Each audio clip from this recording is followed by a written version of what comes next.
பிரியா, இன்னைக்கு என்னமா சாப்பாடு? வாங்கப்பா பார்க்கலாம். சுட சுட சாப்பாடு, பீட்ரூட் சட்னி, ஓகே, ரசம், ஆம்லேட், அப்புறம் இன்னைக்கு ஒரு ஸ்பெஷல் ஐட்டம் கருவாடு. என்னமா கருவாடு இது? இது வந்து திருக்கை கருவாடுன்னு சொல்றாங்கப்பா.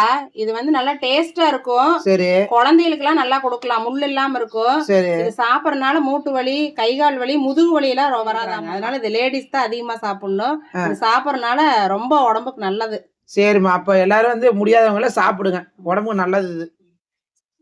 சுட சுட சாப்பாடு, பீட்ரூட் சட்னி,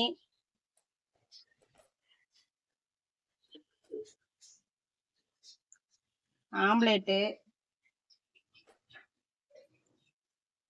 கருவாடு, ரசம். வாங்க சாப்பிடலாம். இந்த வீடியோ பிடிச்சிருந்தா லைக் பண்ணுங்க, கமெண்ட் பண்ணுங்க, மறக்காம அரிக்குடி சேனலை சப்ஸ்கிரைப் பண்ணுங்க. உங்க வீட்டுல என்ன சாப்பாடுன்னு கமெண்ட்ல சொல்லுங்க. தேங்க்யூ.